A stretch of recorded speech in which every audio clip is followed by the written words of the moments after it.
Jones does a good job of getting height here. He's attacking guillotine.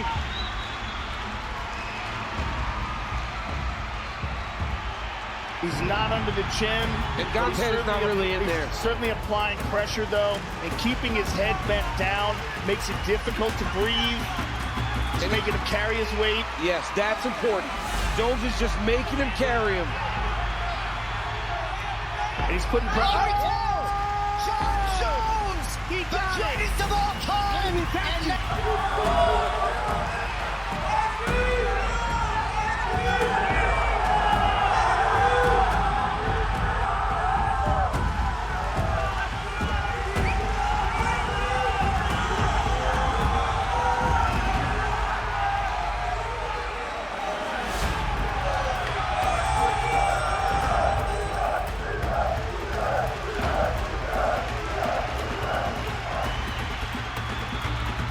Ciryl Gane and Jon Jones have just dropped an absolute bombshell on Tom Aspinall that has the entire MMA world going crazy right now.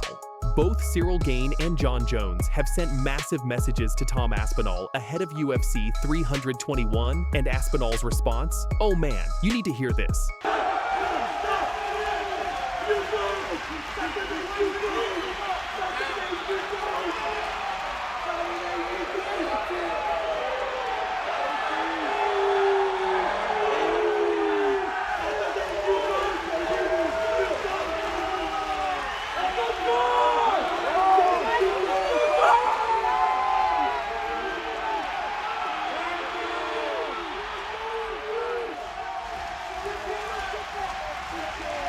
This drama is off the charts. Let's break it all down.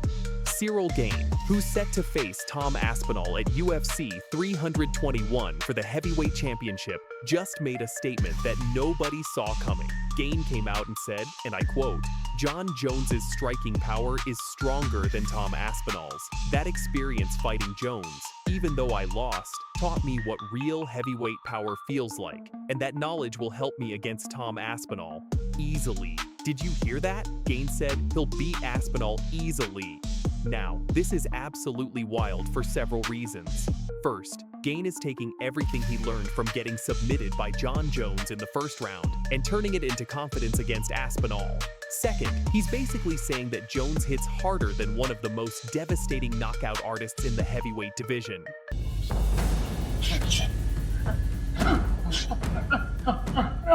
Yee! Oh! Oh! Ah, laissez juste une boule. Je vais faire mon boule là. Waouh! Non, on ne met pas les deux qui se croient. Waouh! But wait, it gets better. Jon Jones himself caught wind of these comments and decided to add fuel to the fire. Jones came out and confirmed Gane's assessment, backing up the claim that his striking power is indeed at an elite level. But Jones took it even further. Jones sent a message essentially saying that the experience Gane gained from their fight, the pain, the pressure, the championship moment, would be invaluable against any heavyweight, including Tom Aspinall. He's basically co-signing Gane's confidence. He's annoying to me. He's annoying to me. And that's my own personal, he annoys me. I get to you guys, you find it entertaining, but I find him annoying. And I just don't like him. And at the end of the day, if I give him the opportunity to fight me, I want to be so compensated. I want to say it, I want that you money, honestly. And that's just what it is. That's just what it is. Or else my life is perfect without him. I don't need him at all. And he needs me. And that's a good place to be in a negotiation. Think about what Jones is doing here. He's validating himself as the hardest hitter. He's giving Gane a psychological boost. He's planting seeds of doubt about Aspinall. He's staying very relevant in this title picture.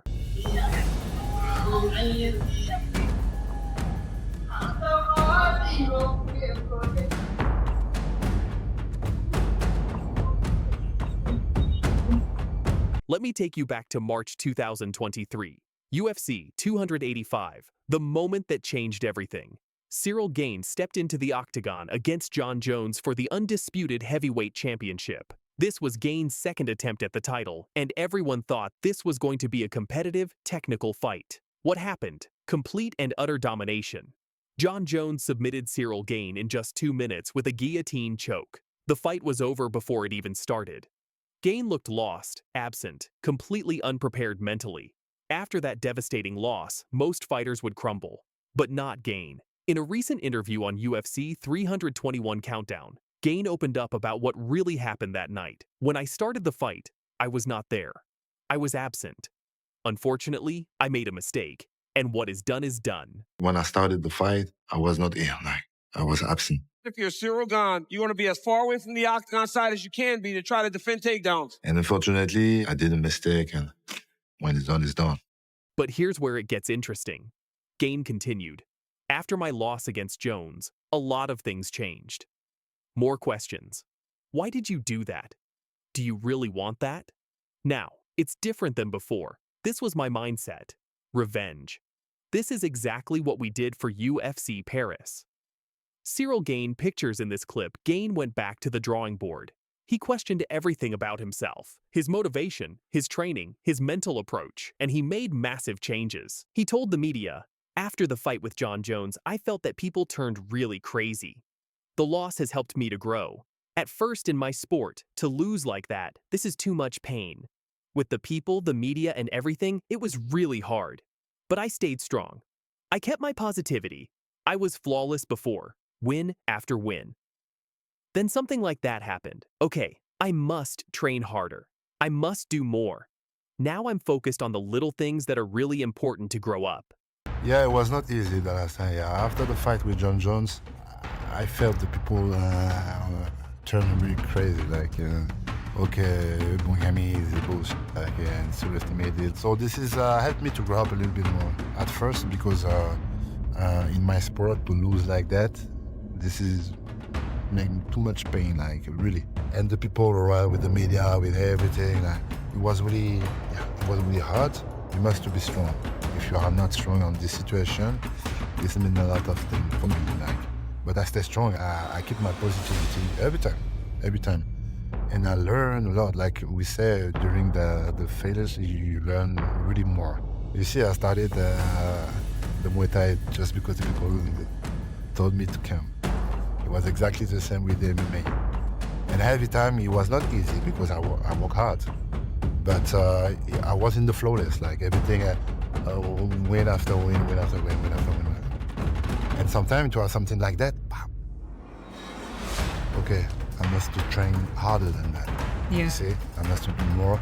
Now I'm focused on the little thing, really important to grow up. Since that loss, Gane has won 2 straight fights. He's looked sharper, more focused, more dangerous than ever before. For UFC 321, Gane has brought in high-level grapplers and elite strikers. He's training specifically for Tom Aspinall's style, and he's made it clear, I put everything I can do for this title shot. For no regrets. This is the most important thing. I want this like I never wanted before. I don't want to have any regret. That is why I did all I could for this fight.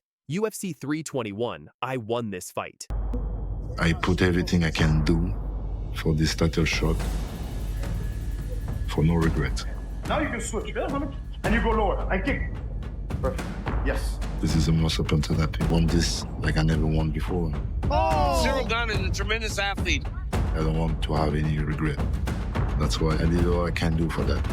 This man's striking is some of the very best in any division. UFC 321, I win this fight. This is a new Ciryl Gane, a motivated, hungry, transformed fighter. And that's what makes his Bombshell statement even more powerful. Now, you might be wondering, how did Tom Aspinall react to all of this? Oh boy, oh boy. Tom Aspinall did not take kindly to both Gane and Jones coming at him. And his response? It might be the most savage clapback we've seen in the UFC this year. Aspinall fired back with this absolute bomb. I will beat Ciryl Gane in shorter time than Jon Jones defeated him. If Jones needs 2 minutes, I'll need less than 2 minutes. For a specialist on the ground, you're an absolute beast on the ground, and everyone knows the power that you've got on the feet. Does that fill your confidence to think, I could take him down and tap him out, maybe even quicker than Jones? Yes. In a short answer.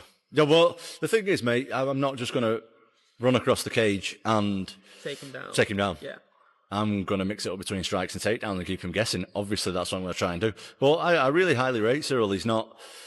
I think he had a bad performance, yeah, but I think he's a really good, like, high-level fighter. Like, if he didn't have the technical ability to get Jon Jones off, why did he not use his physical attributes? That's what looked a little bit weird to me. Like, if he didn't know what to do from that spot, why didn't he just go mad and just Try to scramble. yeah, just blast him off, just push him off as hard as you can. Try to use your speed and your finesse and just get up. But he didn't really do any of that. He kind of just got took down and just kind of accepted it. Let me repeat that for the people in the back. Aspinall is predicting he'll finish Gane in less than 2 minutes. That's not confidence. That's not trash talk. That's a promise. But Aspinall wasn't done. Oh no. He took to Twitter and sent a message that immediately went viral across social media. The tweet was direct, aggressive, and left no room for interpretation. Aspinall essentially said that all this talk from Gane and Jones means nothing when the cage door closes at UFC 321.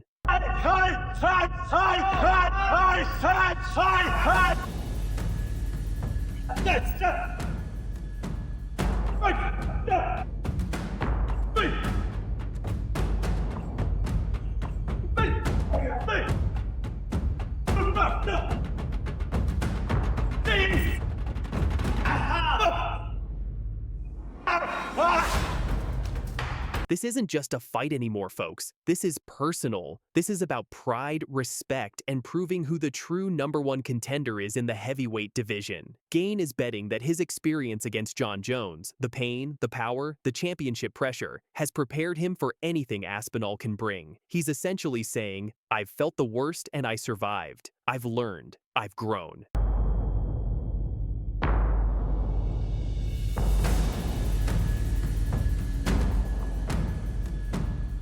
Aspinall, on the other hand, is betting on his raw talent and finishing ability. He's saying experience doesn't matter when you're that much better. He's claiming he's more dangerous than even Jon Jones in terms of finishing speed.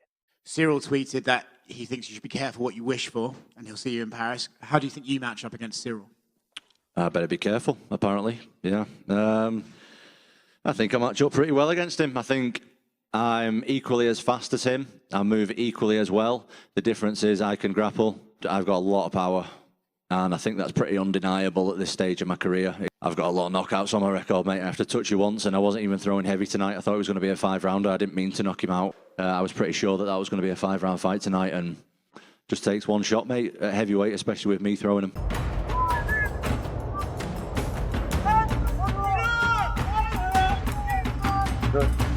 Don't leave him hanging, then. Not one.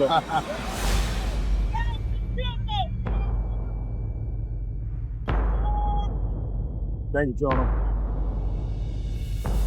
Body early. Trying to drop it. He's defended 2 takedowns. He's chipping away. Never going to learn to be able to get back to the feet. Still on the feet. There's no urgency. Peso completo. Un golpe. Vamos a overreacting al 100%. Va a sacar con su salida atrás. Of who is coaching Spivak. So that's really good. Against look at that. Ciryl not going to disengage. Para everything in the shot. Mira eso, con el arriba y el codo de la cabeza. ¡Impresionante! ¡Qué buen codo! Primero. Here we go. Big trouble. Second now. Big shots, but Sunday shots like that.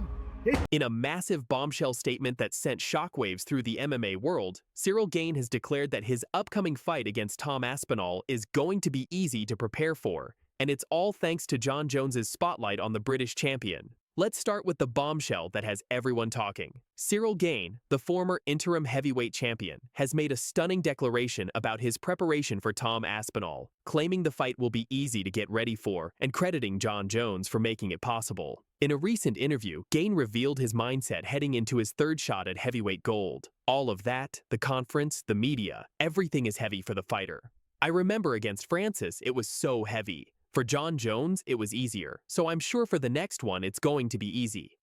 At first, I think all of that, you see, the conference, the media, everything it's heavy for the fighter. And I remember against Francis, it was so heavy. It was not easy. And yeah, this is a good exercise because you must be prepared for that. This has had a little bit more pressure for the storytelling, everything.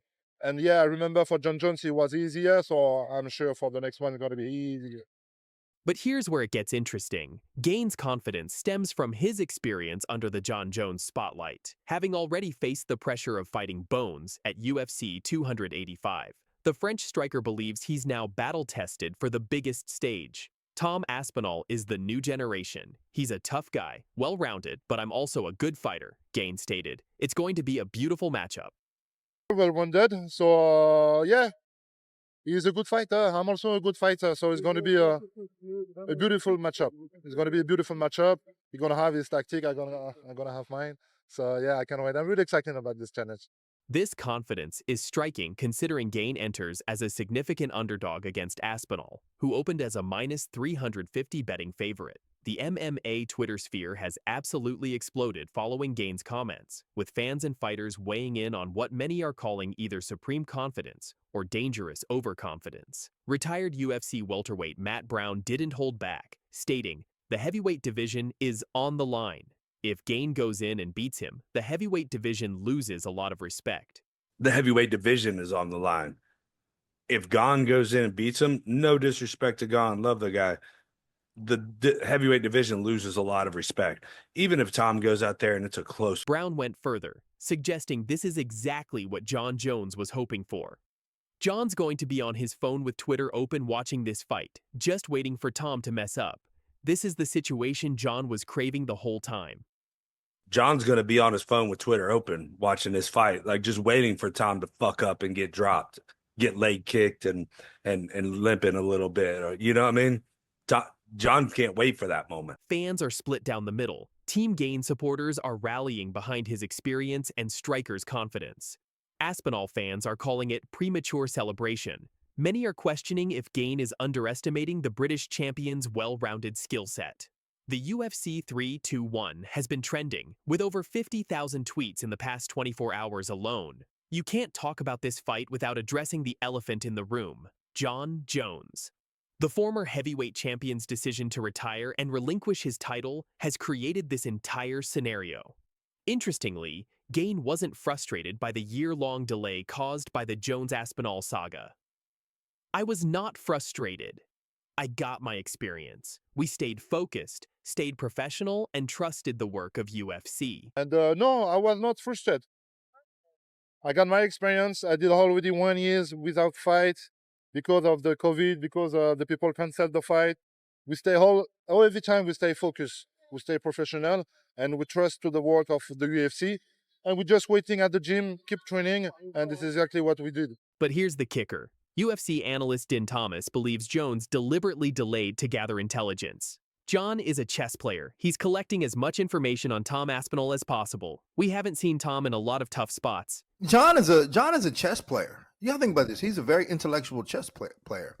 And he's trying to collect as much information on Tom Aspinall as possible. Exactly. We haven't really seen him in a lot of tough spots. Jones became the second longest reigning UFC heavyweight champion despite having only one title defense, a record that many view as controversial given his avoidance of the Aspinall unification bout. Now, with Jones out of the picture, both fighters know this is their moment to prove who truly deserves to be called the undisputed heavyweight king.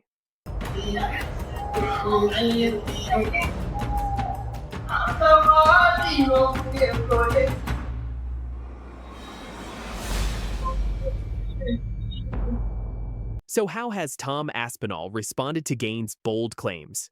The Manchester native has remained characteristically composed, but don't mistake that for lack of confidence. At the recent UFC Paris press conference, Aspinall faced a hostile French crowd supporting Gane, getting booed throughout the event. But one thing surprised the champion during their face-off. "He's not as tall as I remember," Aspinall noted, revealing Gane isn't actually taller than him as many assume. "I thought he was quite a bit taller than me, but he isn't." He's not as tall as I remember. I thought he was a bit taller than me. You got your IL trainers on? No, got my flats on, look at them. Oh, yeah. Got my flats on. Yeah. I thought he was quite a bit taller than me, but he isn't, is he? UFC legend Michael Bisping, who hosted the press conference, felt Aspinall should have been more aggressive with the hostile crowd. He should have said, "Hey, all you French fans, enjoy this moment because I'm going to knock Ciryl Gane out. Then you can all shut up." What he should have said was, hey, all you French fans, enjoy this moment right here, because it ain't going to last, because I'm going to knock Ciryl Gane out, just like I have done everybody else. And then you can all shut the off. But Aspinall's record speaks for itself. He holds the record for shortest average fight time and has never been taken past the second round. His finishing ability is undeniable, with spectacular wins over Sergey Pavlovich, Curtis Blades, and Alexander Volkov. Let's break down what's actually at stake when these two heavyweights collide on October 25th at Abu Dhabi's Etihad Arena. For Aspinall, this represents his first title defense as undisputed champion. At 15-3, he's looking to cement his legacy and prove he's not just an interim champion who got lucky. Last minute. Last minute. Low kick as well.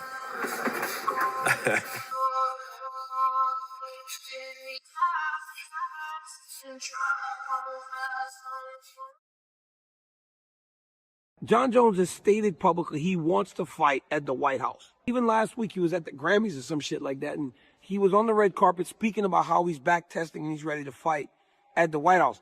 But Dana seems more stern in not letting him today than I have ever seen him in regards to Jon Jones. I remember when he canceled that fight against Chael, Dana said he'll never headline again. This time he seems like he is not going to back down and allow for him to be on his White House card.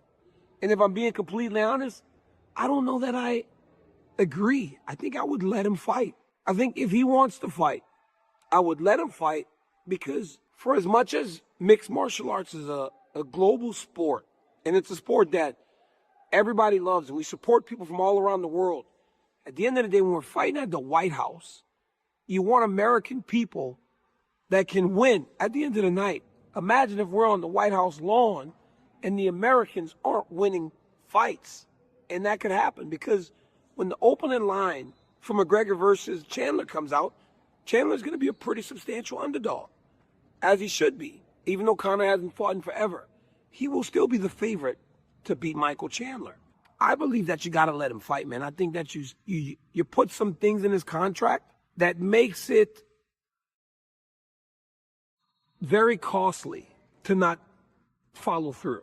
Donald Trump mentioned that he wanted to have a fight at the White House Garden. That just seems like such a huge opportunity. I'm a very proud American. I have a lot of close friends that are in the military. Just to be able to entertain the country and the world at this level at the White House, it just means the world to me. So I'm back. Daniel Cormier and Jon Jones just dropped a bombshell message to UFC CEO Dana White, and it's all about Jon Jones. In his words, if I'm being completely honest, I don't know that I agree with White. I think I'd let him fight. That's right, one of Jon Jones's greatest rivals, a man who spent years feuding with him inside and outside the octagon, is now standing by his side. Cormier says Dana White is wrong about shutting the door on Jones fighting at the UFC's historic White House event next year, and even Jones himself is making it clear. Despite the odds, I'm still training and optimistic about the possibility of being part of the White House event. This is the story of unlikely alliances, broken trust, and the fight for history on the South Lawn of the White House. How do I look, DC? Hey, that's all just, hey, listen, that's all just for show. I look like I'm not crackhead with a suit on. With that? You look like a crackhead with a suit on. I could look like a crackhead with a suit on, but I've never been a crackhead like you know. So you can say I look like one, but I've never been one.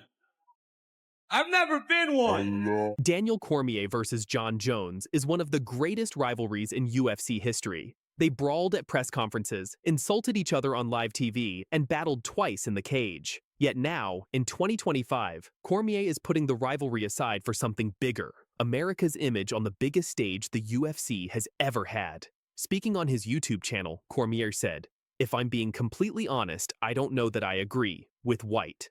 I think I'd let him fight.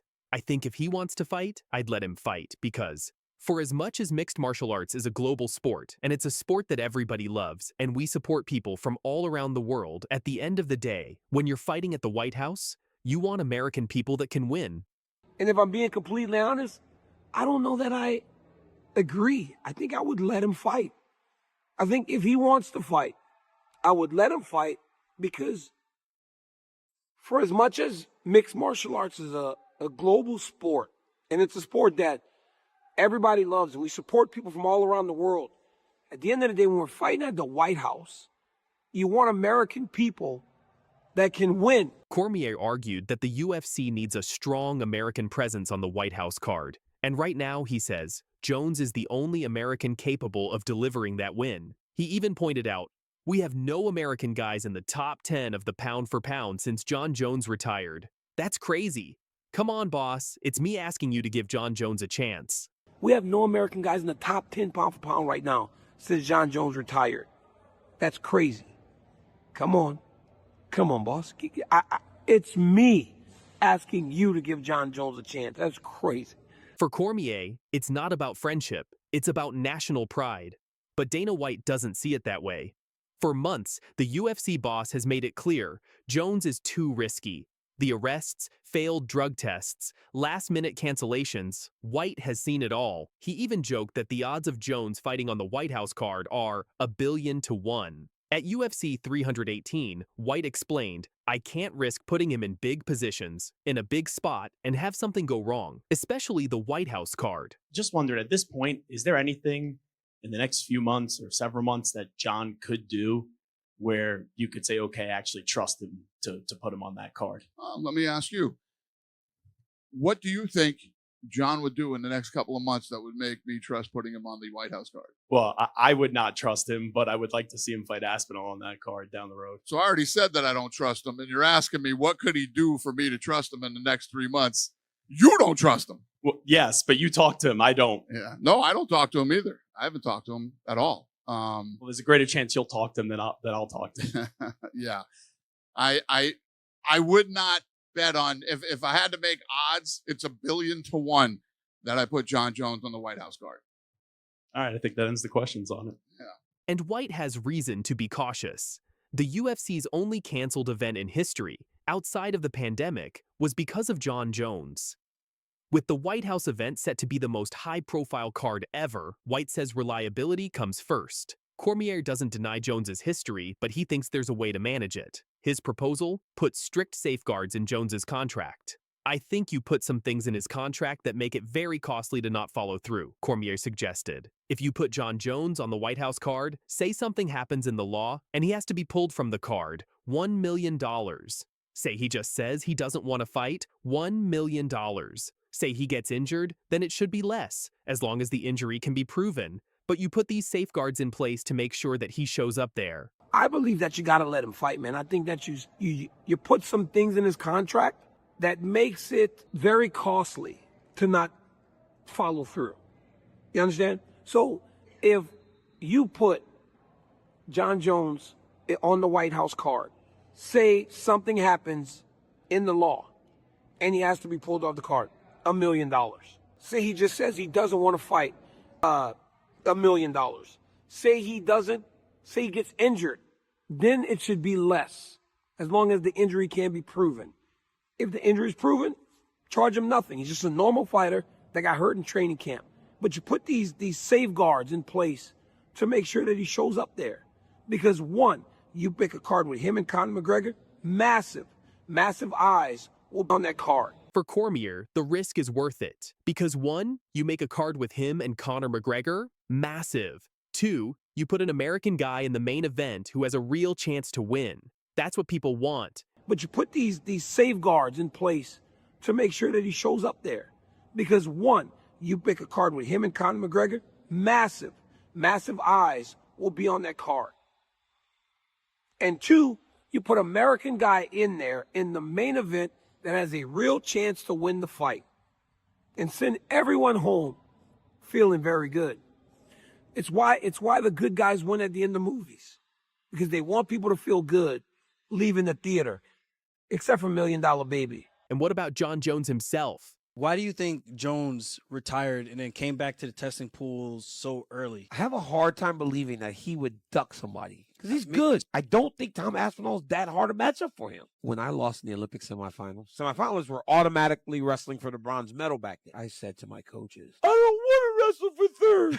I didn't come here for a bronze medal. I think that wrestling gets much easier when you get heavy. Everything, even MMA. Aljamain Sterling, I'll tell you this. You are a better fighter than I was. Problem is, you're in a harder weight class. Guess whose fault it was? The commission. Luke Rockhold. I'm like 5 over. And I tell Luke Rockhold, I go, I probably should get about 2 more pounds off before I leave. Luke had a girl lined up. He wants nothing more than to leave the gym. Everybody's like, no, you got to lose more weight. And I look at Luke and he's like, he's fine. Despite Dana White's skepticism, Jones is making it clear that he's preparing as if the White House call will come.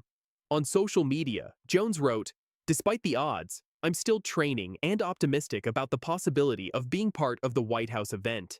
At the end of the day, Dana is the boss, and it's his call whether I compete that night or not. I do know Dana was really excited about the fight, and the door hasn't been completely closed. That's all a guy like me really needs. It sounds like another awesome goal to be inspired by. Sometimes in life, we're not going to reach everything we set out to do, and that's okay. But I like my chances. After all, 1 in a billion is exactly what it took to end up as Jon Bones Jones in the first place." I'm not retired. I'm actively training 5 days a week, and I'm in the UFC's drug testing pool. Great. And what's the status of the fight at the White House? I don't really know. It's kind of out of my control right now. I'm training for the event. I'll be ready for the event. That's my goal. That's my intention.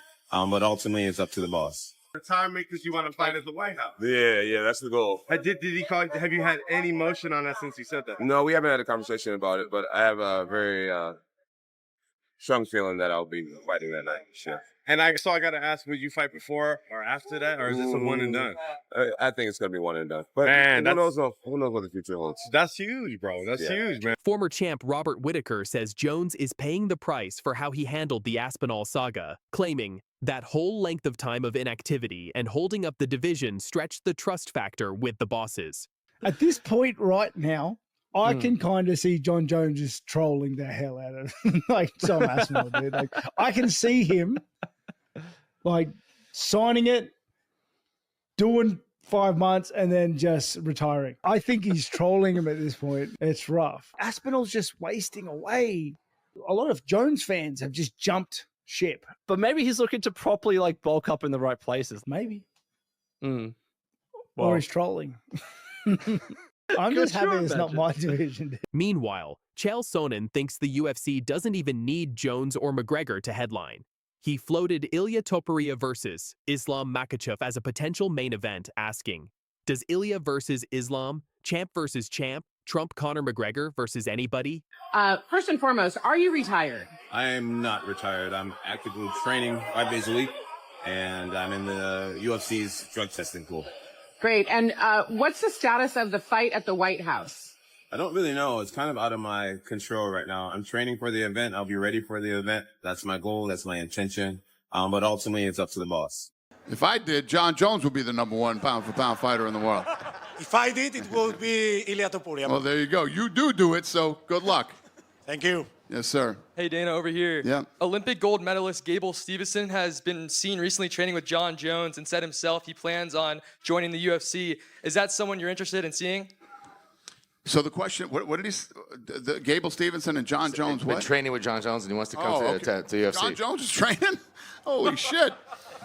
That's news to me.